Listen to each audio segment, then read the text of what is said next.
പ്രീതികാരുടെ സുഹൃത്തുക്കളെ എല്ലാവർക്കും എൻട്രിയിലേക്ക് സ്വാഗതം. ഞാൻ രാജേഷ് സാർ.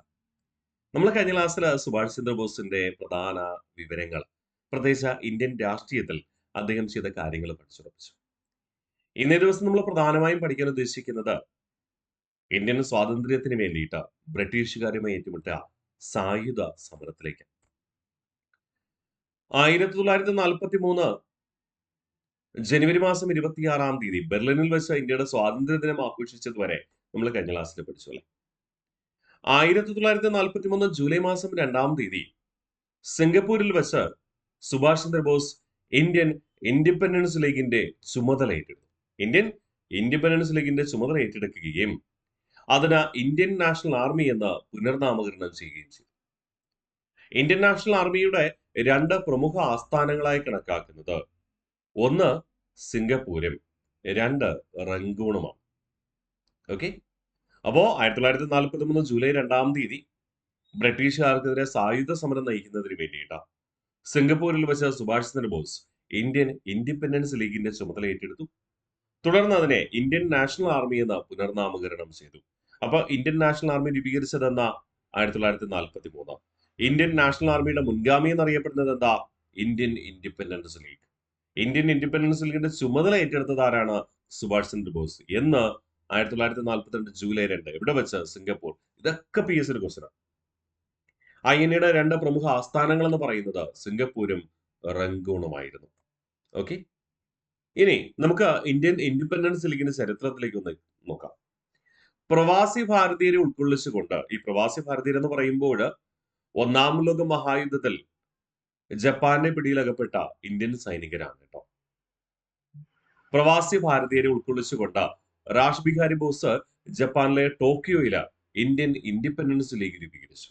യഥാർത്ഥത്തിൽ ഒന്നാം ലോക മഹായുദ്ധ കാലഘട്ടത്ത് ബ്രിട്ടന് വേണ്ടി പോരാടിയ ഇന്ത്യൻ സൈനികര് കുറേയധികം പേര് ജപ്പാന് മുന്നിൽ കീഴടങ്ങിയിരുന്നു. ആ സൈനികര് ജയിൽ മോചിതരായപ്പോൾ അവരെ കൂട്ടിയോജിപ്പിച്ചുകൊണ്ടാണ് രാഷ് ബിഹാരി ബോസ് എന്ന വ്യക്തിത്വം 1942 ജപ്പാനിലെ ടോക്കിയോ ആസ്ഥാനമായി ഇന്ത്യൻ ഇൻഡിപെൻഡൻസ് ലീഗ് സ്ഥാപിക്കുന്നത്. തുടർന്ന് ജപ്പാനിലെ അധികാരികൾ പറഞ്ഞു, നിങ്ങൾ ബ്രിട്ടനെതിരെ പ്രവർത്തിക്കുമ്പോൾ ഇവിടെ നിന്നാൽ ശരിയാകില്ല, ഇവിടെ നിന്ന് നിങ്ങൾ പോകണമെന്ന് ആവശ്യപ്പെട്ടു. അങ്ങനെ ജപ്പാന്റെ ഭരണാധികാരികളുടെ ആവശ്യപ്രകാരം അദ്ദേഹം ജപ്പാനിൽ നിന്ന് സിംഗപ്പൂർ എത്തുകയും സിംഗപ്പൂർ കേന്ദ്രമാക്കി അവിടെ ഉണ്ടായിരുന്ന ഇന്ത്യൻ യുദ്ധത്തടവുകാരെയും കൂട്ടിയോജിപ്പിച്ചുകൊണ്ട് captain Ram Singh Thakur Indian national army രൂപീകരിച്ചു. ഓക്കെ, അപ്പോൾ സിംഗപ്പൂർ കേന്ദ്രമാക്കി അവിടെ ഉണ്ടായിരുന്ന ഇന്ത്യൻ യുദ്ധത്തടവുകാരെ ക്യാപ്റ്റൻ മോഹൻ സിംഗ് എന്ത് രൂപീകരിച്ചു? ഇന്ത്യൻ നാഷണൽ ആർമി രൂപീകരിച്ചു. യഥാർത്ഥത്തിൽ ഇന്ത്യൻ നാഷണൽ ആർമി രൂപീകരിച്ചത് ക്യാപ്റ്റൻ മോഹൻ സിംഗും ഇന്ത്യൻ ഇൻഡിപെൻഡൻസ് ലീഗ് ആരംഭിച്ചത് ആരാണ്? നമ്മുടെ രാഷ് ബിഹാരി ബോസുമാണ്. Rash Bihari Bose Indian independence league ആരംഭിച്ചത് ജപ്പാനിലെ ടോക്കിയോ ആണ്. Captain Mohan Singh Indian national army രൂപീകരിച്ചത് എവിടെയാണ്? സിംഗപ്പൂരുമാണ്. ഞാൻ പറഞ്ഞു രാഷ് ബിഹാരി ബോസ് ജപ്പാനിലെ ടോക്കിയോയിൽ നിന്ന് എവിടെ വന്നു എന്ന് ഞാൻ പറഞ്ഞു, സിംഗപ്പൂർ കേന്ദ്രമായി പ്രവർത്തിക്കാൻ തീരുമാനിച്ചു എന്ന് പറഞ്ഞു. എന്നിട്ട് രാഷ് ബിഹാരി ബോസ് ആ സമയത്ത് ഒത്തിരി വയസ്സായ മനുഷ്യനാണ് കേട്ടോ. കാരണം 1912 ഇന്ത്യയിൽ നിന്ന് രക്ഷപ്പെടുന്ന വ്യക്തിത്വമാണ്. നമ്മുടെ കൽക്കട്ട മജിസ്ട്രേറ്റ് കിങ്സ്ഫോർഡിനെ വധിക്കാനുള്ള ശ്രമത്തിൽ പുള്ളി രക്ഷപ്പെടുക. അതേസമയം തന്നെ ഇദ്ദേഹം ആര് വധിക്കാനായിട്ട് ശ്രമിച്ചിരുന്നു? നമ്മുടെ ഹാർഡിഞ്ച് പ്രഭുവിനെ വധിക്കാൻ ശ്രമിച്ച വിപ്ലവകാരിയാണ് രാഷ് ബിഹാരി ബോസ് എന്ന് പറയുന്നത്. സംശയമുണ്ടാവരുത്, ഇന്ത്യൻ നാഷണൽ കോൺഗ്രസിൽ 1907 1908 പ്രസിഡന്റ് ആയത് രാഷ് ബിഹാരി ഘോഷ് ആണ്. ഇതാരാണ്? രാഷ് ബിഹാരി ബോസ് ആണ്. വിപ്ലവകാരിയാണ് ആര്? രാഷ് ബിഹാരി ബോസ് എന്ന് പറയുന്നത്.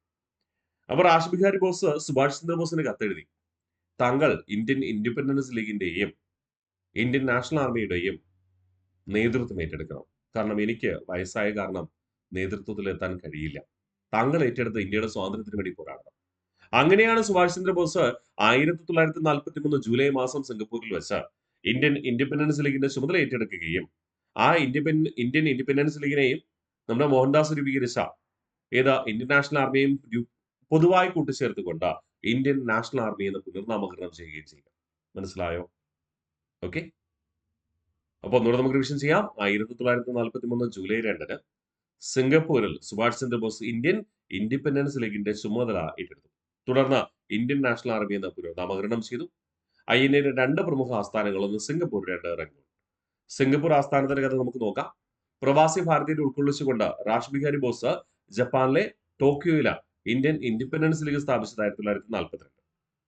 സിംഗപ്പൂർ കേന്ദ്രമാക്കി അവിടെയുണ്ടായിരുന്ന ഇന്ത്യൻ യുദ്ധ തടവുകാരെ ഉൾപ്പെടുത്തിക്കൊണ്ട് ക്യാപ്റ്റൻ മോഹൻ സിംഗ് സ്ഥാപിച്ചത് ഇന്ത്യൻ നാഷണൽ ആർമി. ഇത് രണ്ടിന്റെയും ഏകീകൃത രൂപമാണ് 1943 സുഭാഷ് ചന്ദ്രബോസ് നേതൃത്വം ഏറ്റെടുക്കുകയും അതിന്റെ പേര് ഇന്ത്യൻ നാഷണൽ ആർമി എന്ന് മാറ്റുകയും ചെയ്തു. ഓക്കെ അല്ലെ? INA ഇന്ത്യൻ നാഷണൽ ആർമിയുടെ പ്രമാണവാക്യം ഐക്യം, വിശ്വാസം, ത്യാഗം. സുഭാഷ് ചന്ദ്രബോസ് 43 നേതൃത്വം ഏറ്റെടുത്തതിനു ശേഷമുള്ള കാര്യങ്ങൾ നമ്മൾ പറയുക. INA പ്രമാണവാക്യം ഐക്യം, വിശ്വാസം, ത്യാഗം. കൂട്ടമായി പ്രവർത്തിക്കുക, സ്വാതന്ത്ര്യത്തിന് വേണ്ടിയിട്ട് അവിശ്വാസമില്ലാതെ പോരാടുക, പൂർണ്ണ വിശ്വാസത്തോടു കൂടി പോരാടുക. ഒരിക്കലും അവിടെ വിശ്വാസം നഷ്ടപ്പെടാൻ പാടില്ല. സ്വന്തം ജീവൻ പോലും ത്യജിക്കാൻ തയ്യാറായിരിക്കും. ഇന്ത്യൻ നാഷണൽ ആർമിയുടെ ചിഹ്നം കടുവ. പടയണി ഗാനം എന്ന് പറയുന്നത് ഖദം ഖദം ബഡായജ. ഇന്ത്യൻ നാഷണൽ ആർമിയുടെ പടയണി ഗാനം എന്ന് പറയുന്നത് ഖദം ഖദം ബഡായജ. രചന നിർവഹിച്ചത് റാം സിംഗ് താക്കൂർ ആയിരുന്നു. ഈ ഗാനം നിങ്ങൾ കേട്ടിട്ടുണ്ടാവും അല്ലെ? ഖദം ഖദം ബഡായജ പ്രശസ്തമായ ഗാനമാണ്. നമ്മൾ പലപ്പോഴും പ്രത്യേകിച്ച് നമ്മുടെ സ്വാതന്ത്ര്യ സമരത്തിന്റെ പശ്ചാത്തലമുള്ള ഗാനമായിട്ട് നമ്മൾ റീൽസിലൊക്കെ ചേർക്കാറുണ്ട്. നിങ്ങൾ കേട്ടിട്ടുണ്ടാവും. റിപ്പബ്ലിക് ഡേ, സ്വാതന്ത്ര്യ സമരത്തിന്റെ പരേഡ് തുടങ്ങിയവയിലൊക്കെ ബാക്ക്ഗ്രൗണ്ട് മ്യൂസിക് ആയിട്ട് പലപ്പോഴും നിങ്ങൾ കേൾക്കുന്നത് ഈ ഒരു ഗാനമാണ്, ഖദം ഖദം ബഡായജ. അത് സിനിമാ ഗാനമല്ല, ഇന്ത്യൻ നാഷണൽ ആർമിയുടെ പടയണി ഗാനമാണ്. പ്രത്യേകിച്ച് ഇന്ത്യൻ ആർമിയൊക്കെ പലപ്പോഴും പശ്ചാത്തല സംഗീതമായിട്ട് ഉപയോഗിക്കുന്നത് ഈ ഗാനം തന്നെയാണ്. നിങ്ങൾ വെറുതെ സെർച്ച് ചെയ്ത് നോക്കുക. സോഷ്യൽ മീഡിയയിൽ സെർച്ച് ചെയ്ത് കഴിഞ്ഞാൽ ഈ ഗാനം നിങ്ങൾക്ക് കേൾക്കാനായിട്ട് കഴിയും. ഖദം ഖദം ബഡായജ. അപ്പൊ നിങ്ങൾക്ക് മനസ്സിലാവും, അയ്യോ ഇത് ഞാൻ ഒട്ടനവധി തവണ കേട്ടിട്ടുള്ളതാണല്ലോ. യെസ്, ഇവിടെ പഠിക്കുമ്പോൾ അയ്യോ ഇത് ആദ്യമായിട്ട് പഠിക്കണം തോന്നും. പക്ഷെ യഥാർത്ഥത്തിൽ നിങ്ങൾ ഒരുപാട് കൂടെ കേട്ടിട്ടുണ്ട്. രചന നിർവഹിച്ചത് റാം സിംഗ് താക്കൂർ ആയിരുന്നു. INA സുപ്രീം കമാൻഡറായി നിയുക്തനായത് Subhash Chandra Bose. INA supreme adviser ആരാണ്? റാഷ് ബിഹാരി ബോസ് ആണ്. കാരണം എന്താ? അദ്ദേഹത്തിന് നിർദ്ദേശം നൽകാൻ കഴിയുള്ളൂ, നേരിട്ട് പോരാടാൻ കഴിയില്ല. അദ്ദേഹം വാർദ്ധക്യൻ സഹജമായ അസുഖത്തിലായിരുന്നു, അല്ലെങ്കിൽ വാർദ്ധക്യത്തിലെത്തിയിരുന്നു എന്നത്. നിയമോപദേഷ്ടാവ് AN Sarkar. INA supreme commander Subhash Chandra Bose, supreme adviser Rash Bihari Bose, നിയമ ഉപദേഷ്ടാവ് AN സർക്കാർ. വനിതാ റെജിമെന്റ് ഝാൻസി റാണി റെജിമെന്റ് എന്നറിയപ്പെട്ടു. ആ വനിതാ റെജിമെന്റിന് നേതൃത്വം നൽകിയത് ക്യാപ്റ്റൻ ലക്ഷ്മി ആയിരുന്നു. ഒന്നുകൂടെ നമുക്ക് വിശദീകരിച്ച് ചെയ്യാം. INA കുറിച്ചാണ് പറയുക. INA പ്രമാണവാക്യം ഐക്യം, വിശ്വാസം, ത്യാഗം. INA ചിഹ്നം കടുവയാണ്. INA പടയണി ഗാനം എന്ന് പറയുന്നത് ഖദം ഖദം ബഡായജ. ഈ ഖദം ഖദം ബഡായജ എന്ന ഗാനത്തിന്റെ രചന നിർവഹിച്ചത് Ram Singh Thakur. INA supreme commander Subhash Chandra Bose, INA supreme adviser Rash Bihari Bose, INA നിയമോപദേഷ്ടാവ് AN സർക്കാർ, INA വനിതാ റെജിമെന്റ് ഝാൻസി റാണി. ഝാൻസി റാണി റെജിമെന്റിന് നേതൃത്വം നൽകിയത് ക്യാപ്റ്റൻ ലക്ഷ്മിയുമായിരുന്നു. 1943 ഒക്ടോബർ 21 സിംഗപ്പൂരിൽ വെച്ച് ആസാദ് ഹിന്ദ് ഗവൺമെന്റ് എന്ന താൽക്കാലിക ഗവൺമെന്റ് രൂപീകരിച്ചു. ആസാദ് ഹിന്ദ് ഗവൺമെന്റ് എന്ന് പറഞ്ഞാൽ സ്വതന്ത്ര ഇന്ത്യൻ ഗവൺമെന്റ് എന്നർത്ഥം. ആസാദ് ഹിന്ദ് ഗവൺമെന്റ് എന്ന താൽക്കാലിക ഗവൺമെന്റ് സ്ഥാപിച്ചു. 1944 മാർച്ച് 18 INA സേനാനികൾ ജപ്പാന്റെ സഹായത്തോടു കൂടി റംഗൂൺ വഴി ഇന്ത്യൻ അതിർത്തിയിലെ കൊഹിമ പിടിച്ചെടുക്കുകയും ഇംഫാൽ ഭൂപ്രദേശം വളയുകയും ചെയ്തു. ഓക്കെ, ഇമ്പോർട്ടന്റ് ആണ്. 1943 ഒക്ടോബർ 21 സുഭാഷ് ചന്ദ്രബോസിന്റെ നേതൃത്വത്തില് INA എന്ന സായുധ സൈന്യമുണ്ടല്ലോ, അതുകൊണ്ട് തന്നെ സിംഗപ്പൂരിൽ വെച്ച് ആസാദ് ഹിന്ദ് ഗവൺമെന്റ്, സ്വതന്ത്ര ഭാരതം എന്ന താൽക്കാലിക ഗവൺമെന്റ് രൂപീകരിച്ചു. 1944 മാർച്ച് 18 INA സേനാനികൾ ജപ്പാന്റെ സഹായത്തോടു കൂടി റംഗൂൺ വഴി ഇന്ത്യൻ അതിർത്തിയിലെത്തി കൊഹിമ പിടിച്ചെടുക്കുകയും ഇംഫാലിനെ വളയുകയും ചെയ്തു. സെറ്റാണ്. ഇതുവരെ ഒന്നുകൂടെ നമുക്ക് റിവിഷൻ ചെയ്ത് ഉറപ്പിച്ചാലോ? കൺഫ്യൂഷൻ ഉണ്ടാവരുത്. ഇന്ന് നമ്മൾ പഠിച്ച കാര്യങ്ങൾ പൂർണ്ണമായിട്ട് ഒന്നുകൂടെ റിവിഷൻ ചെയ്യാം. 1943 ജൂലൈ 2 സിംഗപ്പൂരില് സുഭാഷ് ചന്ദ്രബോസ് ഇന്ത്യൻ ഇൻഡിപെൻഡൻസ് ലീഗിന്റെ ചുമതല ഏറ്റെടുത്തു. തുടർന്ന് ഇന്ത്യൻ നാഷണൽ ആർമി എന്ന് പുനർനാമകരണം ചെയ്തു. INA 2 പ്രമുഖ ആസ്ഥാനങ്ങൾ, ഒന്ന് സിംഗപ്പൂരും 2 റംഗൂണുമായിരുന്നു. പ്രവാസി ഭാരതീയരെ ഉൾക്കൊള്ളിച്ചുകൊണ്ട് റാഷ് ബിഹാരി ബോസ് ജപ്പാനിലെ ടോക്കിയോയില് ഇന്ത്യൻ ഇൻഡിപെൻഡൻസ് ലീഗ് സ്ഥാപിച്ചത് 1942 അതിന്റെ നേതൃത്വമാണ് 43 ജൂലൈ മാസം ആരായിട്ടെടുക്കുക? സുഭാഷ് ചന്ദ്രബോസ്. സിംഗപ്പൂർ കേന്ദ്രമാക്കി അവിടെ ഉണ്ടായിരുന്ന ഇന്ത്യൻ യുദ്ധത്തടവുകാരെ ഉൾപ്പെടുത്തി ക്യാപ്റ്റൻ മോഹൻ സിംഗ് രൂപീകരിച്ചതായിരുന്നു എന്താ ഇന്ത്യൻ നാഷണൽ ആർമി. ഈ രണ്ടിന്റെയും നേതൃത്വം ഏറ്റെടുത്തുകൊണ്ട് 1943 ജൂലൈയിൽ ഇതിനെ പൊതുവായി ഇന്ത്യൻ നാഷണൽ ആർമി എന്ന് ആര് പുനഃസംഘടിപ്പിച്ചു? സുഭാഷ് ചന്ദ്രബോസ്. അയ്യനയുടെ പ്രമാണവാക്യം ഐക്യം, വിശ്വാസം, ത്യാഗം, ചിഹ്നം കടുവ. പടയണി ഗാനം ഖദം ഖദം ബഡായ ജ. രചന നിർവഹിച്ചത് രാംസിംഗ് താക്കൂറാണ്.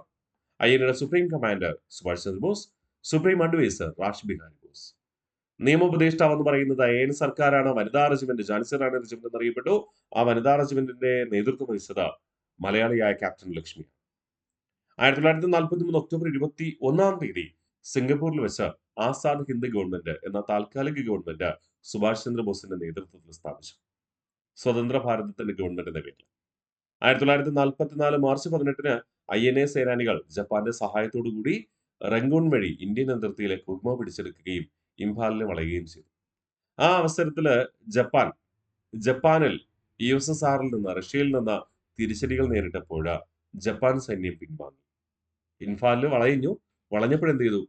ജപ്പാനിൽ പ്രശ്നങ്ങൾ ഉണ്ടായി. ജപ്പാൻ സൈന്യത്തെ ജപ്പാൻ ഗവൺമെന്റ് തിരിച്ചു വിളിച്ചപ്പോൾ പിന്നെ ആര് മാത്രമേ ഉള്ളൂ? INA ഭടന്മാർ മാത്രമേ ഉള്ളൂ.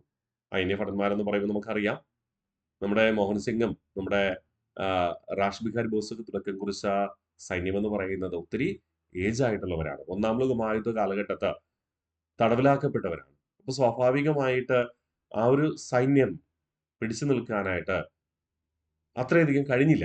അവരുടെ പോരാട്ട വീര്യത്തെ നമ്മൾ ഒട്ടും കുറച്ച് കാണുന്നില്ല. പക്ഷേ ബ്രിട്ടീഷ് സൈന്യത്തിന് മുന്നിൽ, ആയുധ സജ്ജീകരണത്തിന് മുന്നിൽ പിടിച്ചു നിൽക്കാൻ കഴിഞ്ഞില്ല. എങ്കിലും പരമാവധി INA ഭടന്മാർ പോരാടി. ബ്രിട്ടീഷ് സൈന്യത്തിന്റെ ശക്തമായ പ്രതിരോധത്തെ തുടർന്ന് എന്ത് ചെയ്തു? ജപ്പാൻ സൈന്യം പിൻവാങ്ങി. തുടർന്ന് INA കീഴടങ്ങി. INA സൈനികർ തടവിലാക്കപ്പെടുകയും സുഭാഷ് ചന്ദ്രബോസ് രക്ഷപ്പെട്ട് ബാങ്കോക്കിലെത്തുകയും ചെയ്തു. ബ്രിട്ടീഷ് സൈന്യത്തിന്റെ ശക്തമായ പ്രതിരോധത്തെ തുടർന്ന് ജപ്പാൻ സൈന്യം പിൻവാങ്ങി. കാരണം ജപ്പാനിലെ തിരിച്ചടി നേരിട്ടുള്ളവർ പോയി എന്ന് പറയുന്നു. തുടർന്ന് INA സൈനികർ പരാജയപ്പെടുകയും തടവിലാക്കപ്പെടുകയും ചെയ്തു. സുഭാഷ് ചന്ദ്രബോസ് രക്ഷപ്പെട്ട് ബാങ്കോക്കിലെത്തി. INA ഭടന്മാരെ ഡൽഹിയിലെ ചെങ്കോട്ടയിൽ വെച്ച് വിചാരണ ചെയ്തത് വേവൽ പ്രഭുവാണ്. വിചാരണ നടന്നത് 1945 നവംബർ മുതൽ 1946 മെയ് മാസം വരെ. ഇക്കാലഘട്ടത്താണ് ക്യാബിനറ്റ് മിഷൻ ഇന്ത്യയിൽ സന്ദർശിക്കുക.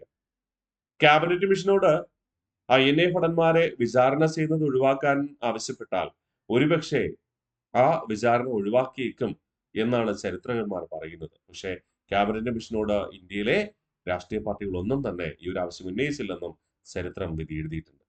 എന്തായാലും INA ഭടന്മാരെ തടവിലാക്കപ്പെട്ട കീഴടങ്ങിയ INA ഭടന്മാരെ വിചാരണ ചെയ്തത് ഡൽഹിയിലെ ചെങ്കോട്ടയിൽ വെച്ചാണ്. വിചാരണയ്ക്ക് നേതൃത്വം നൽകിയത് അപ്പോഴത്തെ ഇന്ത്യയുടെ വൈസ്രോയി ആയിരുന്ന വേവൽ പ്രഭു. 1945 നവംബർ മുതൽ 46 മെയ് വരെ വിചാരണ ചെയ്യുകയും രാജ്യത്തിനെതിരെ പ്രവർത്തിച്ചു എന്ന് ആരോപിച്ചുകൊണ്ട് പലരെയും തൂക്കിക്കൊല്ലുവാനും പലരെയും ജീവപര്യന്തം ശിക്ഷയ്ക്കും വിധിച്ചു. നിങ്ങൾ എനിക്ക് രക്തം തരൂ, ഞാൻ നിങ്ങൾക്ക് സ്വാതന്ത്ര്യം തരാമെന്ന് പ്രഖ്യാപിച്ചത് സുഭാഷ് ചന്ദ്രബോസ് ആയിരുന്നു. സുഭാഷ് ചന്ദ്രബോസ് INA ഇന്ത്യയിലേക്ക് മാർച്ച് നയിച്ചപ്പോൾ, പട നയിച്ചപ്പോൾ നൽകിയ മുദ്രാവാക്യം ഇതായിരുന്നു: ദില്ലി ചലോ ജയ് ഹിന്ദ്. ദില്ലി ചലോ ജയ് ഹിന്ദ് എന്നീ രണ്ട് മുദ്രാവാക്യങ്ങൾ മുഴക്കി. ദില്ലി ചലോ ജയ് ഹിന്ദ്. അതായത് ഡൽഹി ആണ് ആ സമയത്ത് ബ്രിട്ടീഷുകാരുടെ ഭരണതലസ്ഥാനം. ഡൽഹിയിലേക്ക് പോയി ഭരണം നേടുക എന്നതായിരുന്നു INAയുടെ പ്രധാന ലക്ഷ്യം. പക്ഷേ കൊഹിമ പിടിച്ചടക്കുകയെങ്കിലും ഇംഫാലിൽ വെച്ച് പരാജയപ്പെട്ടു. അപ്പൊ നിങ്ങൾ എനിക്ക് രക്തം തരൂ, ഞാൻ നിങ്ങൾക്ക് സ്വാതന്ത്ര്യം തരാമെന്ന് പ്രഖ്യാപിച്ചത് സുഭാഷ് ചന്ദ്രബോസ് ആണ്. അദ്ദേഹം നൽകിയ മുദ്രാവാക്യമായിരുന്നു ജയ് ഹിന്ദ്, ദില്ലി ചലോ എന്നീ രണ്ട് മുദ്രാവാക്യങ്ങൾ. സുഭാഷ് ചന്ദ്രബോസിന്റെ പ്രശസ്തമായ പുസ്തകങ്ങൾ: the Indian struggle, an Indian pilgrim, the Indian struggle, an Indian pilgrim, the alternative leadership, letters to Emilie Schenkl. അദ്ദേഹത്തിന്റെ ഭാര്യയായിരുന്നു കേട്ടോ എമിലി ശെങ്കൽ. അവർക്കുള്ള കത്തുകൾ എന്ന രീതിയിലാണ്. അപ്പോൾ പുസ്തകങ്ങൾ: the Indian struggle, an Indian pilgrim, the alternative leadership, letters to Emilie Schenkl. ഒന്നുകൂടെ നമുക്ക് റിവിഷൻ ചെയ്താലോ?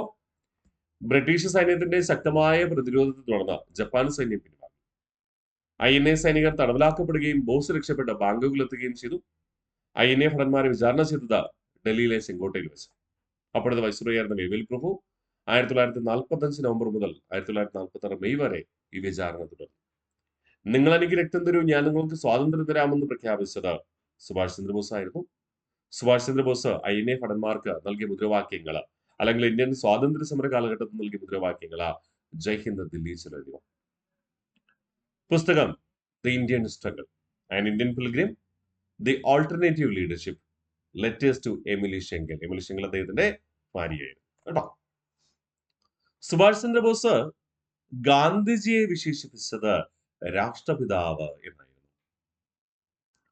ഗാന്ധിജി സുഭാഷ് ചന്ദ്രബോസിനെ എന്തെന്നാ വിശേഷിപ്പിച്ചേ? ദേശസ്നേഹികളുടെ രാജകുമാരൻ. നമ്മൾ കഴിഞ്ഞ ക്ലാസ്സിൽ പഠിച്ചു. സുഭാഷ് ചന്ദ്രബോസ് ഗാന്ധിജിയെ വിശേഷിപ്പിച്ചത് രാഷ്ട്രപിതാവ് എന്നായിരുന്നു. ഇന്ത്യക്ക് സ്വാതന്ത്ര്യം ലഭിച്ചപ്പോൾ ആ ഒരു പരിഗണന ഗാന്ധിജിക്ക് പിൽക്കാലത്ത് നൽകുകയും ചെയ്തു അല്ലെ. ഇന്ത്യയുടെ രാഷ്ട്രപിതാവായി ഗാന്ധിജിയെ കണക്കാക്കുന്നില്ലേ? നമ്മൾ കണക്കാക്കുന്നില്ലേ? അതെ, ആദ്യമായി അങ്ങനെ വിളിച്ചത് ആരാ? സുഭാഷ് ചന്ദ്രബോസ്. നമ്മുടെ നിലവില് ഇന്ത്യയുടെ രാഷ്ട്രപിതാവ് ഗാന്ധിജിയാണ്. ഗാന്ധിജി അങ്ങനെ ആദ്യമായി വിശേഷിപ്പിച്ചത് ആരാണ്? സുഭാഷ് ചന്ദ്രബോസ്. സുഭാഷ് ചന്ദ്രബോസ് ആൻഡമാൻ നിക്കോബാർ ദ്വീപുകൾക്ക് നൽകിയ പേരാണ് Shaheed and Swaraj islands. Shaheed and Swaraj islands. ഇന്ത്യയില് സ്വാതന്ത്ര്യ സമരം നയിച്ച ധീര നേതാക്കളെ ബ്രിട്ടീഷുകാർ തടവിലാക്കിയത് എവിടെയായിരുന്നു? ആൻഡമാൻ നിക്കോബാറിലെ ജയിലിലായിരുന്നു അല്ലെ. അതുകൊണ്ടാണ് സുഭാഷ് ചന്ദ്രബോസ് ഇന്ത്യൻ സ്വാതന്ത്ര്യത്തിന് വേണ്ടി പ്രവർത്തിച്ചവരുടെ പ്രദേശം എന്ന അർത്ഥത്തില് ഷഹീദ് ആൻഡ് സ്വരാജ് ഐലൻഡ്സ് എന്ന പേര് നൽകുന്നത്. 1945 ഓഗസ്റ്റ് 18 തായ്വാനിൽ വെച്ചുണ്ടായ വിമാന അപകടത്തിൽ സുഭാഷ് ചന്ദ്രബോസ് കൊല്ലപ്പെട്ടതായി കണക്കാക്കുന്നു അഥവാ സങ്കൽപ്പിക്കുന്നു. തെളിവൊന്നുമില്ല. 1945 ഓഗസ്റ്റ് 18 തായ്വാനിൽ വെച്ചുണ്ടായ വിമാന അപകടത്തിൽ സുഭാഷ് ചന്ദ്രബോസ് കൊല്ലപ്പെട്ടതായി സങ്കല്പിക്കപ്പെടുന്നു. വിശ്വസിക്കുന്നു എന്നല്ല, സങ്കല്പിക്കപ്പെടുന്നു. ഇന്നും സുഭാഷ് ചന്ദ്രബോസിന്റെ കുടുംബാംഗങ്ങള് ഇത് അംഗീകരിച്ചിട്ടില്ല. ഇന്ത്യയിലെ ദേശസ്നേഹികളായ വിപ്ലവകാരികളും അംഗീകരിച്ചിട്ടില്ല. അങ്ങനെ പ്രതിഷേധമുയർന്നു, ഇതിന് ഔദ്യോഗിക സ്ഥിരീകരണമില്ലാത്തത് കൊണ്ട്. ഒടുവിൽ സുഭാഷ് ചന്ദ്രബോസിന്റെ തിരോധാനത്തെക്കുറിച്ച് അന്വേഷിക്കുവാൻ വിവിധ കാലഘട്ടത്ത് വിവിധ കമ്മീഷനുകൾ നിയമിക്കപ്പെട്ടു. ഒന്ന്, ഷാനവാസ് കമ്മിറ്റി 1956 റിപ്പോർട്ട് സമർപ്പിച്ചു. 2, GD ഖോസ്ല കമ്മിറ്റി 1970-74 കാലഘട്ടത്ത് 70 നിയമിച്ചു, റിപ്പോർട്ട് സമർപ്പിച്ച് 74 ജസ്റ്റിസ് മുഖർജി കമ്മിറ്റി 1992 നിയമിക്കപ്പെട്ടു, 2005 റിപ്പോർട്ട് സമർപ്പിച്ചത്. ഈ റിപ്പോർട്ടുകളൊന്നും നിലവിൽ അംഗീകരിക്കുന്നുമില്ല. ഈ റിപ്പോർട്ടുകളിലൊക്കെ സുഭാഷ് ചന്ദ്രബോസ് മരണപ്പെട്ടു എന്ന് പറയുന്നു. പല സ്ഥലങ്ങളിൽ വെച്ച് സുഭാഷ് ചന്ദ്രബോസ് പിന്നീട് കണ്ടെത്തിയെന്ന് കണക്കാക്കുന്നു. സുഭാഷ് ചന്ദ്രബോസ് തായ്വാനിലെ വിമാന അപകടത്തിൽ മരിച്ചില്ലെന്നും ജീവനോടെ ഉണ്ടെന്നും പലരും കണ്ടുവെന്നും ഒക്കെ രേഖപ്പെടുത്തിയിട്ടുണ്ട്. പക്ഷേ അതിന് കൃത്യമായ തെളിവുകളില്ല. മരിച്ചതിനും തെളിവില്ല, ഇദ്ദേഹത്തെ കണ്ടു എന്ന് പറയുന്നതിനും കൃത്യമായ തെളിവുകളില്ല. അതുകൊണ്ട് ആ കാര്യങ്ങൾ നമുക്ക് പഠിക്കേണ്ട ആവശ്യമില്ല. കൃത്യമായ തെളിവുകളുള്ള കാര്യങ്ങൾ മാത്രം നമുക്ക് പഠിച്ചാൽ മതി. എങ്കിലും ഇദ്ദേഹം മരിച്ചതിന് തെളിവില്ലാത്തത് കൊണ്ട് സുഭാഷ് ചന്ദ്രബോസിന് ഭാരതരത്ന ബഹുമതി നൽകിയപ്പോൾ ഇദ്ദേഹത്തിന്റെ കുടുംബാംഗങ്ങൾ അത് നിരസിക്കുകയാണ് ഉണ്ടായത്. മരണാനന്തരം ഭാരതരത്ന ബഹുമതി സുഭാഷ് ചന്ദ്രബോസിന് പ്രഖ്യാപിച്ചു. പക്ഷേ സുഭാഷ് ചന്ദ്രബോസിന്റെ കുടുംബാംഗങ്ങൾ പറഞ്ഞു, മരിച്ചു എന്നതിന് തെളിവ് എവിടെ? ഇതുവരെ മരിച്ചു എന്നതിന് തെളിവ് കിട്ടിയിട്ടില്ലല്ലോ, പിന്നെ എന്തിനാണ് മരണാനന്തര ബഹുമതിയായി ഭാരതരത്നം? അതുകൊണ്ട് ഞങ്ങൾ സ്വീകരിക്കില്ല എന്ന് പറഞ്ഞു തിരസ്കരിക്കപ്പെട്ടു. ഓക്കെ, ഇമ്പോർട്ടന്റ് ആണ്. അപ്പൊ മറന്നുപോകരുത്. നമുക്ക് സുഭാഷ് ചന്ദ്രബോസ് ഈ ഒരു സ്ലൈഡോട്ട് റിവിഷൻ ചെയ്യാം. 1943 ഒക്ടോബർ 21 സിംഗപ്പൂരിൽ വെച്ച് ആസാദ് ഹിന്ദ് ഗവൺമെന്റ് എന്ന താൽക്കാലിക ഗവൺമെന്റ് സ്ഥാപിച്ചു. 1944 മാർച്ച് മാസം 18 INA സേനാനികൾ ജപ്പാന്റെ സഹായത്തോടുകൂടി റങ്കൂൺ വഴി ഇന്ത്യൻ അതിർത്തിയിലെത്തി കൊഹിമ പിടിച്ചെടുത്തു. പക്ഷേ ഇംഫാലിനെ വളഞ്ഞു. ആ സമയത്ത് ജപ്പാൻ സേന പിൻവാങ്ങാണ് ജപ്പാനിൽ തിരിച്ചടിയുണ്ടായപ്പോ ബ്രിട്ടീഷ് സൈന്യത്തിന്റെ ശക്തമായ പ്രതിരോധത്തെ തുടർന്ന് ജപ്പാൻ സൈന്യം പിൻവാങ്ങി. INA സൈനികർ തടവിലാക്കപ്പെടുകയും സുഭാഷ് ചന്ദ്രബോസ് രക്ഷപ്പെട്ട് ബാങ്കോക്കിൽ എത്തുകയും ചെയ്തു. INA ഭടന്മാരെ ഡൽഹിയിലെ ചെങ്കോട്ടയിൽ വെച്ച് വിചാരണ ചെയ്ത അപ്പോഴത്തെ വൈസ്രോയി ആയിരുന്ന വേവൽ പ്രഭുവാണ്. 1945 നവംബർ മുതൽ 1946 മെയ് വരെ. ഒടുവിൽ പല സൈനികരെയും തൂക്കിക്കൊല്ലാൻ വിധിച്ചു. മറ്റു പലരെയും ജീവപര്യന്തം തടവിന് ശിക്ഷിക്കുകയും ചെയ്തു. എന്നാൽ ജീവപര്യന്തം തടവിന് ശിക്ഷിക്കപ്പെട്ടവര് ഇന്ത്യക്ക് സ്വാതന്ത്ര്യം ലഭിച്ചപ്പോൾ അവർ ജയിൽ മോചിപ്പിക്കപ്പെട്ടു കേട്ടോ. നിങ്ങൾ എനിക്ക് രക്തം തരൂ, ഞാൻ നിങ്ങൾക്ക് സ്വാതന്ത്ര്യം തരാമെന്ന് പ്രഖ്യാപിച്ചത് സുഭാഷ് ചന്ദ്രബോസാണ്. സുഭാഷ് ചന്ദ്രബോസ് സ്വാതന്ത്ര്യ സമര കാലഘട്ടത്ത് ഐഎൻഎ ഭടന്മാർക്ക് നൽകിയ മുദ്രാവാക്യമായിരുന്നു ജയ് ഹിന്ദ് ദില്ലി ചലോ. പുസ്തകം the Indian struggle and Indian pilgrim the alternative leadership letters to Emilie Schenkl. Subhash Chandra Bose Gandhiji വിശേഷിപ്പിച്ചത് രാഷ്ട്രപിതാവെന്നായിരുന്നു. നിലവിൽ ഗാന്ധിജിയാണ് നമ്മുടെ രാഷ്ട്രപിതാവ് എന്ന് നമുക്ക് എല്ലാവർക്കും അറിയാം. നിലവില് ഗാന്ധിജി രാഷ്ട്രപിതാവെന്ന് കണക്കാക്കുന്നു. അങ്ങനെ ആദ്യമായി വിളിച്ചത് സുഭാഷ് ചന്ദ്രബോസ്. സുഭാഷ് ചന്ദ്രബോസ് ആൻഡമാൻ നിക്കോബാർ ദ്വീപുകൾക്ക് നൽകിയ പേര് ഷഹീദ് ആൻഡ് സ്വരാജ് ദ്വീപുകൾ എന്നാണ്. 1945 ഓഗസ്റ്റ് 18-ന് തായ്വാനിൽ വെച്ചുണ്ടായ വിമാന അപകടത്തിൽ കൊല്ലപ്പെട്ടതായി സങ്കല്പിക്കുന്നു. എന്നാൽ തെളിവൊന്നുമില്ല. തുടർന്ന് സുഭാഷ് ചന്ദ്രബോസിന്റെ തിരോധാനത്തെക്കുറിച്ച് അന്വേഷിച്ച കമ്മീഷനുകൾ Shahnawaz committee 1956, GD Khosla committee 1970 നിയമിച്ചു 74 റിപ്പോർട്ട് സമർപ്പിച്ചു. ജസ്റ്റിസ് മുഖർജി കമ്മീഷൻ 99 നിയമിച്ചു 2005 റിപ്പോർട്ട് സമർപ്പിച്ചു. അപ്പോൾ സുഭാഷ് ചന്ദ്രബോസ് നമ്മളിവിടെ പൂർണ്ണമായും പഠിച്ച് അവസാനിച്ചു അല്ലെ. അപ്പോൾ ഇദ്ദേഹം നയിച്ച കാര്യങ്ങൾ ഒന്നുകൂടെ പൂർണ്ണമായി റിവിഷൻ ചെയ്താലോ? ഇന്ന് നമ്മൾ പഠിച്ച കാര്യങ്ങൾ 1943 ജൂലൈ 2-ന് സിംഗപ്പൂരിൽ വെച്ച് സുഭാഷ് ചന്ദ്രബോസ് ഇന്ത്യൻ ഇൻഡിപെൻഡൻസ് ലീഗിന്റെ ചുമതല ഏറ്റെടുത്തു. തുടർന്ന് ഇന്ത്യൻ നാഷണൽ ആർമി എന്ന് പുനർനാമകരണം ചെയ്തു. ഇന്ത്യൻ നാഷണൽ ആർമിയുടെ രണ്ട് പ്രമുഖ ആസ്ഥാനങ്ങളാണ്, ഒന്ന് സിംഗപ്പൂരും, രണ്ട് റംഗൂണും. പ്രവാസി ഭാരതീയരെ ഉൾക്കൊള്ളിച്ചുകൊണ്ട് റാഷ് ബിഹാരി ബോസ് ജപ്പാനിലെ ടോക്കിയോയില് ഇന്ത്യൻ ഇൻഡിപെൻഡൻസ് ലീഗ് സ്ഥാപിച്ചത് 1942. ഒടുവില് ഇതിന്റെ നേതൃത്വം ഏറ്റെടുക്കാൻ റാഷ് ബിഹാരി ബോസ് സുഭാഷ് ചന്ദ്രബോസിനെ ക്ഷണിക്കുന്നു. അങ്ങനെ 43-ൽ അതിന്റെ നേതൃത്വം ആരേറ്റെടുത്തതാണ്? സുഭാഷ് ചന്ദ്രബോസ് ഏറ്റെടുത്തത്. സിംഗപ്പൂർ കേന്ദ്രമാക്കി അവിടെ ഉണ്ടായിരുന്ന ഇന്ത്യൻ യുദ്ധ തടവുകാരെ ഉൾപ്പെടുത്തിക്കൊണ്ട് ക്യാപ്റ്റൻ മോഹൻ സിംഗ് സ്ഥാപിച്ചതാണ് ഇന്ത്യൻ നാഷണൽ ആർമി. ഇതിന്റെ നേതൃത്വവും 43-ൽ ആരേറ്റെടുത്തു? സുഭാഷ് ചന്ദ്രബോസ് ഏറ്റെടുത്തു. ഈ രണ്ട് കൂട്ടായ്മകളും കൂട്ടിയോജിപ്പിച്ചുകൊണ്ടാണ് ഇന്ത്യൻ നാഷണൽ ആർമി എന്ന് സുഭാഷ് ചന്ദ്രബോസ് പേര് നൽകുന്നത്. ആ ഇന്ത്യൻ നാഷണൽ ആർമിയുടെ പ്രമാണവാക്യം ഐക്യം, വിശ്വാസം, ത്യാഗം. ഇന്ത്യൻ നാഷണൽ ആർമിയുടെ ചിഹ്നം കടുവയാണ്. ഇന്ത്യൻ നാഷണൽ ആർമി ഇന്ത്യയിലേക്ക് പടനയിച്ചപ്പോൾ പാടിയിരുന്ന ഗാനം, പടയണി ഗാനം ഖദം ഖദം ബഡായിജ. രചന നിർവഹിച്ച രാം സിംഗ് താക്കൂർ. സുപ്രീം കമാൻഡർ, ഐഎൻഎയുടെ സുപ്രീം കമാൻഡർ സുഭാഷ് ചന്ദ്രബോസും ഐഎൻഎയുടെ സുപ്രീം അഡ്വൈസർ റാഷ് ബിഹാരി ബോസും. ഐഎൻഎയുടെ നിയമ ഉപദേഷ്ടാവ് ഏന് സർക്കാർ ആയിരുന്നു. ഐഎൻഎയുടെ വനിതാ റെജിമെന്റ് അറിയപ്പെടുന്ന ഝാൻസി റാണി റെജിമെന്റ് അതിന് നേതൃത്വം നൽകിയത് മലയാളി കൂടിയായ ക്യാപ്റ്റൻ ലക്ഷ്മി. 1943 ഒക്ടോബർ 21 സിംഗപ്പൂരിൽ വെച്ച് ആസാദ് ഹിന്ദ് ഗവൺമെന്റ് എന്ന സ്വതന്ത്ര ഭാരത സർക്കാർ രൂപീകരിച്ചു. 1944 മാർച്ച് 18-ന് ഐഎൻഎ സേനാനികൾ ജപ്പാന്റെ സഹായത്തോടുകൂടി റംഗൂൺ വഴി ഇന്ത്യൻ അതിർത്തിയിലെത്തി കൊഹിമ ബ്രിട്ടീഷുകാരിൽ നിന്ന് പിടിച്ചെടുത്തു. എന്നാൽ തുടർന്ന് ജപ്പാൻ സൈന്യം പിൻവാങ്ങേണ്ടി വന്നു. ഇംഫാലിനെ വളയുകയും ചെയ്തു ഐഎൻഎ. പക്ഷേ ബ്രിട്ടീഷ് സൈന്യത്തിന്റെ ശക്തമായ പ്രതിരോധത്തെ തുടർന്ന് ജപ്പാൻ സൈന്യം പിൻവാങ്ങി. ഐഎൻഎ സൈനികർ കീഴടങ്ങുകയും തടവിലാക്കപ്പെടുകയും ചെയ്തു. സുഭാഷ് ചന്ദ്രബോസ് രക്ഷപ്പെട്ട ബാങ്കോക്കിലെത്തി.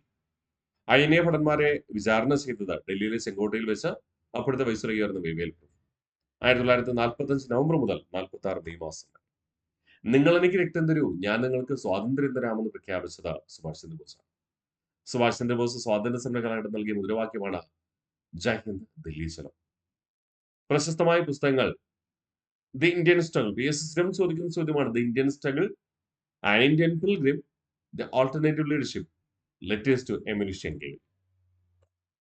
സുഭാഷ് ചന്ദ്രബോസ് ഗാന്ധിജിയെ വിശേഷിപ്പിച്ചത് രാഷ്ട്രപിതാവെന്നായിരുന്നു. സുഭാഷ് ചന്ദ്രബോസ് ആൻഡമാൻ നിക്കോബാർ ദ്വീപുകളെ വിശേഷിപ്പിച്ചത് ഷഹീദ് ആൻഡ് സ്വരാജ് ദ്വീപുകൾ. 1945 ഓഗസ്റ്റ് മാസം 18 തായ്വാനിൽ വെച്ചുണ്ടായ വിമാനാപകടത്തിൽ സുഭാഷ് ചന്ദ്രബോസ് കൊല്ലപ്പെട്ടതായി സങ്കല്പിക്കപ്പെടുന്നു. സുഭാഷ് ചന്ദ്രബോസിന്റെ തിരോധാനത്തെക്കുറിച്ച് അന്വേഷണ കമ്മീഷനുകൾ ഷാനവാസ് കമ്മിറ്റി 1956 നിയമിച്ച 56 റിപ്പോർട്ട് സമർപ്പിച്ചു. GD ഖോസ്ല കമ്മിറ്റി 1970 നിയമിച്ച 74 റിപ്പോർട്ട് സമർപ്പിച്ചു. ജസ്റ്റിസ് മുഖർജി കമ്മിറ്റി 1999 നിയമിച്ച 2005 റിപ്പോർട്ട് സമർപ്പിച്ചു. പക്ഷെ ഇതൊന്നും തന്നെ സുഭാഷ് ചന്ദ്രബോസിന്റെ കുടുംബാംഗങ്ങൾ അംഗീകരിക്കുന്നില്ല. കാരണം കൃത്യമായ തെളിവുകൾ ഇല്ലാത്തതിനാൽ. അപ്പോൾ നമ്മൾ കഴിഞ്ഞ ക്ലാസ്സുകളിൽ പഠിച്ചത് ബംഗാളിലെ ദേശീയ വിപ്ലവകാരികളെ കുറിച്ചാണ്. അതിൽ CR ദാസിന്റെ രാഷ്ട്രീയ ശിഷ്യനായിരുന്നു സുഭാഷ് ചന്ദ്രബോസ്. അദ്ദേഹത്തെ കുറിച്ച് നമ്മൾ പഠിച്ചു. നമ്മൾ പഠിച്ച ചന്ദ്രശേഖർ ആസാദിന്റെ രാഷ്ട്രീയ ശിഷ്യനാണ് ഭഗത് സിംഗ്. അദ്ദേഹത്തെ കുറിച്ച് നമ്മൾ അടുത്ത ക്ലാസ്സിൽ പഠിച്ചുറപ്പിക്കും. ഇത്രയും കൃത്യമായി പഠിച്ച് മനസ്സിലുറപ്പിക്കുക. അടുത്ത ക്ലാസ്സിൽ ഭഗത് സിംഗിന്റെ വിശേഷങ്ങളുമായി എത്തിച്ചേരും.